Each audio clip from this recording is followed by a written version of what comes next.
Viewers, digital marketing কি, কেন, কার জন্য আজকে ডিজিটাল মার্কেটিং এর বিস্তারিত আলোচনা করব। তো চলুন শুরু করা যাক। ধরুন আমার একটা রেস্টুরেন্ট রয়েছে, আমি চিন্তা করলাম আমার রেস্টুরেন্টের আমি প্রচার শুরু করব। তো প্রথমে চিন্তা করলাম যে আমার রেস্টুরেন্টের ব্যবসার প্রসারের জন্য আমি টেলিভিশন এবং পত্রিকাতে এক প্রচার শুরু করব। তো আমি শুরু করলাম প্রচার, টেলিভিশন কোম্পানির কাছে গেলাম এবং পত্রিকার কাছে গেলাম, তারা আমাকে একটা রেট দিল এবং সেই রেটে আমি রাজি হয়ে আমার ব্যবসার প্রচার শুরু করে দিলাম। এই যে প্রক্রিয়া, এটাকে বলা হয় বিজ্ঞাপন। বিজ্ঞাপনের পাশাপাশি আমি আমার রেস্টুরেন্টের জন্য কিছু লিফলেট তৈরি করলাম, প্রোডাক্টের রিভিউ, বিভিন্ন রিলেটেড যে ক্যাটালগ, এই দিয়ে আমি বিভিন্ন রাস্তায় বের হয়ে শহরে বিভিন্ন মানুষকে আমার প্রোডাক্ট, আমার রেস্টুরেন্ট সম্পর্কে যে রেস্টুরেন্টের যে লিফলেট বিতরণ শুরু করলাম। এই যে প্রক্রিয়া, এটাকে বলা হয় প্রমোশন। তো আমার কিন্তু অলরেডি বিজ্ঞাপন ও প্রমোশন চালু হয়ে গেছে। এতে কিন্তু আমার জনপ্রিয়তা আস্তে আস্তে বাড়তেছে। এতে অনেক পত্রপত্রিকা আমার সম্পর্কে লেখালেখি শুরু করলো। এই প্রক্রিয়াটা হলো পাবলিসিটি। আমার রেস্টুরেন্টের নাম অনেক জায়গায় ছড়িয়ে গেছে, মানুষ এখন বলা বলি করছে আমার রেস্টুরেন্ট অনেক ভালো, অনেকে স্ট্যাটাস দিচ্ছে, অনেকে বলতেছে আমার রেস্টুরেন্টের খাবার অনেক ভালো। তো এই যে প্রক্রিয়া, এটাকে বলা হয় পাবলিক রিয়াকশন। তো আমার বিজ্ঞাপন, প্রমোশন, পাবলিসিটি এবং পাবলিক রিয়াকশন সব কিছুই ভালো চলছে। তখন কী হবে, অনেক কাস্টমার আমার ব্যবসায় আসবে, আমার রেস্টুরেন্টে আমার আসবে এবং আমার তখন কী হবে, আমার অনেক পরিমাণে সেলস বেড়ে যাবে। এই যে পুরো প্রক্রিয়াটা, এটাকে বলা হয় মার্কেটিং। আর এই মার্কেটিং প্রসেসটা যদি আমরা ডিজিটাল চ্যানেল হইতে করি, তখন বলা হয় ডিজিটাল মার্কেটিং বা ডিজিটাল, তখন এই প্রক্রিয়াটা বলা হয় ডিজিটাল মার্কেটিং। তো আমরা আমাদের ব্যবসা ডিজিটাল মার্কেটিং কীভাবে করব? এক্ষেত্রে আপনাকে প্রথম দেখতে হবে যে একজন মানুষ আসলে পণ্য কীভাবে কিনে। আমরা আমাদের জীবনে পণ্য তিনটাভাবে কিনে থাকি। প্রথমত ওয়ার্ড অফ মাউথ। আমরা যখন কোনো পণ্য কিনি, আমরা আমাদের বন্ধু বান্ধব, আত্মীয় স্বজন, পাড়া প্রতিবেশী কাছ থেকে জানি যে এই পণ্যটা ভালো। আমরা অনেকের কাছে মুখে শুনি, অথবা আমরা বইয়ে পড়ি, অথবা কোনো একটা আর্টিকেল পড়ি। আমরা কিন্তু বা আমাদের কারো কাছ থেকে জেনেই কিন্তু আমরা অনেক সময় অনেক প্রোডাক্ট কিনে থাকি। এই প্রক্রিয়াটা হলো ওয়ার্ড অফ মাউথ। এই প্রক্রিয়াতে কিন্তু প্রায় 30% মতো প্রোডাক্ট সেল হয় পৃথিবীতে। প্রোডাক্ট বিক্রি আরেকটা মাধ্যম হলো সার্চ, কোনো কিছু খোঁজার মাধ্যমে। আমরা যখন কোনো একটা পণ্য প্রয়োজন হয়, আমরা কেনার প্রয়োজন হয়, তখন আমরা কিন্তু খুঁজি। এখন খোঁজার সবচেয়ে সহজ মাধ্যম কি? Google, YouTube. আমরা কি করি, গুগলে সার্চ দিই, ইউটিউবে সার্চ দিই, তখন আমরা কি পণ্যটার সম্বন্ধে রিভিউ পড়ি, আর্টিকেল পড়ি, ভিডিও দেখি, তখন জানি এবং ওই পণ্য সম্পর্কে পণ্যটা কিনি। আমরা আরেকটাভাবে পণ্য কিনি, সেটা কি? আমরা যখন ফেসবুকে স্ক্রলিং করি বা টেলিভিশন দেখি, তখন কিন্তু আমরা অনেক প্রোডাক্টের বিজ্ঞাপন দেখি।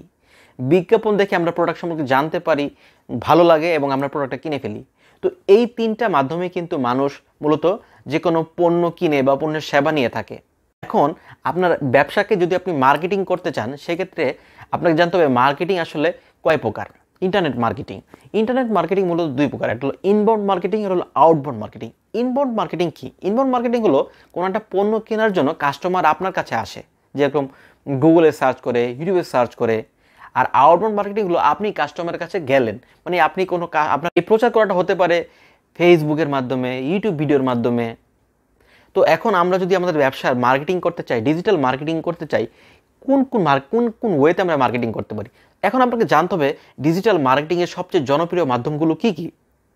ডিজিটাল মার্কেটিংয়ের জনপ্রিয় মাধ্যমগুলোর মধ্যে হচ্ছে একটি হলো SEO, search engine optimisation. Search engine অপটিমাইজেশনের কাজটা কী আবার?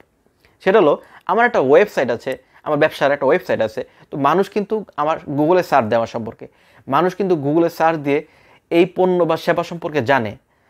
ধরুন একজন মানুষের একটা AC সার্ভিসিং কোম্পানি দরকার। এখন AC সার্ভিসিং কারা দেয়, সে গুগলে সার্চ দিয়ে কিন্তু খুঁজে। এখন আপনার ওয়েবসাইটটা যদি গুগল র্যাঙ্কিংয়ে থাকে, তখনই কিন্তু কাস্টমার আপনাকে খুঁজে পাবে এবং আপনি কি আপনার কাস্টমার খুঁজে পাবেন। আপনার ব্যবসার প্রচারের জন্য আপনার ওয়েবসাইটকে গুগলে র্যাঙ্ক করতে হবে, অর্থাৎ SEO করতে হবে, সার্চ ইঞ্জিন অপটিমাইজেশন করে গুগলে র্যাঙ্কিং করতে হবে। তো এ একটা মাধ্যম। তারপর হলো সোশ্যাল মিডিয়া মার্কেটিং। আমাদের সারা পৃথিবীতে বর্তমানে অনেক জনপ্রিয় সোশ্যাল মিডিয়া রয়েছে। তার মধ্যে হলো ফেসবুক, ইনস্টাগ্রাম, লিঙ্কডইন, স্ন্যাপচ্যাট, অনেক সোশ্যাল মিডিয়া রয়েছে। তবে আমাদের দেশে ফেসবুক, ইনস্টাগ্রামটা অনেক জনপ্রিয়। যদি কোনো একটা প্রোডাক্ট থাকে বা কোনো একটা সার্ভিস থাকে, আপনি যদি মানুষকে জানাতে চান, তাহলে খুব সহজ মাধ্যম হলো সোশ্যাল মিডিয়া মার্কেটিং। আপনি সোশ্যাল মিডিয়া মার্কেটিং করে অনেক মানুষকে জানাতে পারবেন আপনার প্রোডাক্ট সম্পর্কে। অনেক মানুষ জানবে, তখনই কিন্তু আপনার সার্ভিস বা প্রোডাক্টটা বিক্রি হবে। তারপর মার্কেটিং আরেকটি জনপ্রিয় মাধ্যম হলো ইমেল মার্কেটিং। অনেক কোম্পানি অনেক মানুষের ইমেল কালেক্ট করে। ইমেলের মাধ্যমে তারা মানুষকে বিভিন্ন প্রোডাক্ট বা সার্ভিস সম্পর্কে মেইল করে। অনেক মানুষই কিন্তু আগ্রহী হয়ে প্রোডাক্ট কিনে, সার্ভিস কিনে। আরেকটি জনপ্রিয় মাধ্যম হলো অ্যাফিলিয়েট মার্কেটিং। অ্যাফিলিয়েট মার্কেটিংটা আসলে কি? অ্যাফিলিয়েট মার্কেটিং হলো কোনো একটা পণ্য বিক্রি করার সময় একটা কমিশন ফিক্সড করে দেওয়া, যে এই পণ্যটা যে বিক্রি করে দেবে তাকে একটা আমি কমিশন দেব। তখন অনেক মানুষই কিন্তু ওই পণ্যের প্রচার শুরু করতে থাকে, তখন যে আমার পণ্যটা বিক্রি করে দেয় তাকে আমরা একটা কমিশন দেই। এই প্রক্রিয়াটার নাম হলো অ্যাফিলিয়েট মার্কেটিং। এছাড়াও কন্টেন্ট মার্কেটিং রয়েছে, ভিডিও মার্কেটিং রয়েছে। ভিডিও মার্কেটিং আমরা অনেক ওয়েতে করতে পারি। ইউটিউবে অ্যাড দিতে পারি, তারপর গুগলে অ্যাড দিতে পারি, ফেসবুকেও অ্যাড দিতে পারি। এছাড়াও হচ্ছে স্পন্সর কন্টেন্ট। এখন কিন্তু অনেক ইউটিউবার, টিকটকার, বিভিন্ন content writer, video content creator, এরা সবাই বিভিন্ন ভিডিও তৈরি করে, কন্টেন্ট তৈরি করে। আমরা যদি এদেরকে আমাদের পণ্য সম্পর্কে জানাই, এক্ষেত্রে তাদেরকে একটা টাকা দিতে হয়, স্পন্সর করতে হয়। স্পন্সরের মাধ্যমে কিন্তু আমরা আমাদের ব্যবসা সম্পর্কে জানাতে পারি। এবং স্পন্সর মার্কেটিংও কিন্তু খুব সহজ একটা মাধ্যম বর্তমানে। ধরুন একজন মেয়ে বিভিন্ন কসমেটিক রিলেটেড ভিডিও তৈরি করে, রিভিউ তৈরি করে। আপনার যদি কোনো একটা কসমেটিক প্রোডাক্ট থাকে, আপনি যদি ওনাকে ওই মার্কেটিং সম্পর্কে স্পন্সর করেন প্রোডাক্টটা, তাহলে কিন্তু ওই রিলেটেড মানুষ জেনে যাবে আপনার সম্পর্কে। এতে কি আপনার সেলস বেড়ে যাবে।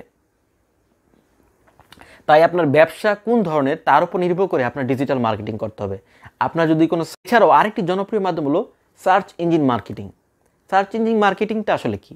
আমরা যেরকম কোনো একটা ওয়েবসাইটকে গুগলে এসইও করে র্যাঙ্ক করি, কিন্তু আমার ওয়েবসাইট যদি এসইও র্যাঙ্কও না থাকে, তারপরও কিন্তু আমরা গুগলকে টাকা দিয়ে সার্চ ইঞ্জিন মার্কেটিং করতে পারি।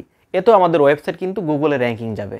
সার্চ ইঞ্জিন মার্কেটিং করলেও কিন্তু আমাদের ওয়েবসাইটকে অনেক মানুষ সহজে খুঁজে পাবে।